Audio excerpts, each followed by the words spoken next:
Welcome back to my channel जय श्री कृष्णा। चलिए जानते हैं महारानी कुंती के कौन सा पुत्र में असुरों के गुण थे और वो कौन था। महारानी कुंती ने 6 पुत्रों को जन्म दिया था, जिसमें से कर्ण सूर्यदेव के और धर्मराज युधिष्ठिर धर्मराज के अवतार और भीम वायुदेव के और अर्जुन इंद्रदेव के और नकुल और सहदेव अश्विनी कुमार थे। चलिए जानते हैं कि ये 6 तो पूरे देवताओं के अवतार हैं, लेकिन ऐसा कौन सा महारानी कुंती का पुत्र था जो कि एक असुर था। महाभारत में सभी योद्धाओं की कहानियाँ बहुत ही अद्भुत है। इनमें से ज़्यादातर योद्धाओं ने अपने पूर्व जन्म में किसी श्राप के मिलने की वजह से धरती पर जन्म लिया और अपने कर्म भोगने के बाद मोक्ष को प्राप्त किया। महाभारत के इन योद्धाओं में कर्ण का नाम भी उन अभागे या फिर यूँ कहें कि उपेक्षित योद्धाओं में शामिल किया जाता है, जो वीरता, साहस और दान की प्रतिमूर्ति होने के बाद भी अपमानित किए गए। असल में कर्ण का अपमान, दुख भी पूर्व जन्म का ही प्रतिफल था। कुरुक्षेत्र की रणभूमि में कर्ण ने कौरवों की तरफ से युद्ध किया, लेकिन फिर भी कर्ण को वीर योद्धा माना जाता है। महाभारत में कई पौराणिक कहानियों के अनुसार स्वयं श्री कृष्ण ने भी कर्ण के पराक्रम की सराहना की है। आइए जानते हैं कि महाभारत में कौन है कुंती का वह पुत्र जो कि पूर्व जन्म में असुर था। महाभारत में सभी योद्धाओं की कहानियाँ बहुत ही अद्भुत है। इनमें से ज़्यादातर योद्धाओं ने पूर्व जन्म में किसी शाप की मिलने की वजह से धरती पर जन्म लिया और अपने कर्म भोगने के बाद मोक्ष प्राप्त किया।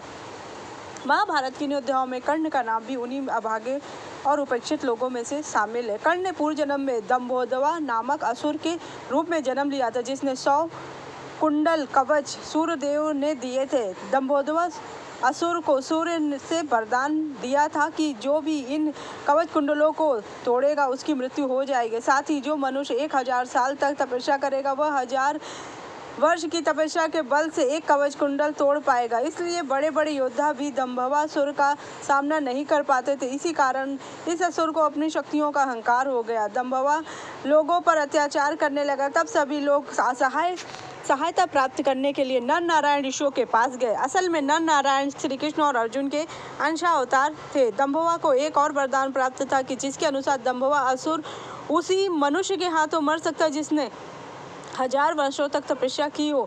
नर नारायण हजारों वर्षों से तपस्या में लीन थे। पहले नर ने दंभवा से युद्ध करना शुरू किया और उसका एक कवच तोड़ दिया। इसके बाद नर की मृत्यु हो गई। इसके बाद नारायण अपने बलोतप से नर को जीवित किया। इसके बाद नर 1000 वर्ष की तपस्या करने के लिए चले। इधर नारायण दंभवा से युद्ध करने लगे। इसके बाद नारायण ने कवच तोड़ दिया और उनकी मृत्यु हो गई। तब नर ने उन्हें जीवित कर दिया। इस तरह नर नारायण बारी बारी दंभवा से युद्ध करते और फिर मृत्यु को प्राप्त कर लेते, लेकिन दोनों एक दूसरे को जिंदा करते रहते। इस तरह यही चक्र चलता रहा और दंभवा असुर के 99 कवच कुंडल टूट गए। जबकि दंभवा के 99 कवच कुंडल टूट गए तो दंभवा बुरी तरह से डर गया और अपने बचाव के लिए सूर्यदेव की शरण में भाग गया। सूर्यदेव ने दंभवा को कवच दिए थे, इसलिए उसकी रक्षा करने के लिए सूर्यदेव ने दंभवा की सहायता की। नर नारायण सूर्यदेव के पास पहुंचे और दंभवा को ललकारने लगे, लेकिन सूर्यदेव ने दंभवा को छुपाए रखा।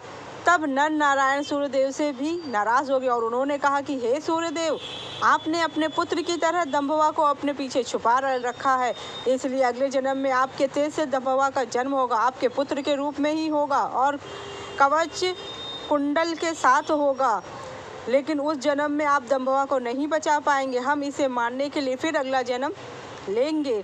पूर्व जन्म के कर्मों के कारण दंभवा का जन्म कर्ण के रूप में हुआ। इस जन्म में भी कर्ण ने कवच कुंडल के साथ जन्म लिया। पूर्व जन्म के नर नारायण ने द्वापर युग में अर्जुन और कृष्ण के रूप में जन्म लिया। श्री कृष्ण कर्ण की मृत्यु के रहस्य को जानते थे, इसलिए उन्होंने इंद्र को एक ऋषि का वेश बनाकर कर्ण के गंगा स्नान के तुरंत बाद उसके सामने जाने के लिए कहा। इंद्र ने ऐसा ही किया और दानवीर कर्ण ने से कवच और कुंडल दाल के रूप में मांग लिया। इस तरह कवच कुंडल चले जाने पर कर्ण की शक्तियां भी आधी रह गई और उसे मार पाना आसान हो गया। कुरुक्षेत्र की रणभूमि पर नारायण के ने रूप में श्री कृष्ण और नर के रूप में अर्जुन के मार्गदर्शन के भगवान श्री कृष्ण ने अर्जुन का मार्गदर्शन किया। इस तरह रणभूमि में कुरुक्षेत्र के युद्ध भूमि में असहाय कर्ण जब अपना रथ का पहिया उठाने निश्चय उतरता है, उसी समय भगवान श्री कृष्ण कहते हैं, जो कि नारायण के अवतार हैं और नर के अवतार हैं अर्जुन, और उसी समय अर्जुन कर्ण का शीश उसके सर से अलग कर देते हैं। इसी तरह कर्ण की मृत्यु हो जाती, उसी समय कर्ण को बाण चला दिया जाता। इस तरह जम्बुवासुर की मृत्यु हो जाती, जो कि पूर्व जन्म में एक असुर था और माता कुंती का सबसे ज्येष्ठ पुत्र था। इस तरह वह एक असुर था। आपको अगर मेरी जानकारी अच्छी लगी हो तो मेरे चैनल को लाइक कीजिए, सब्सक्राइब कीजिए, शेयर कीजिए। Thank you so much. जय श्री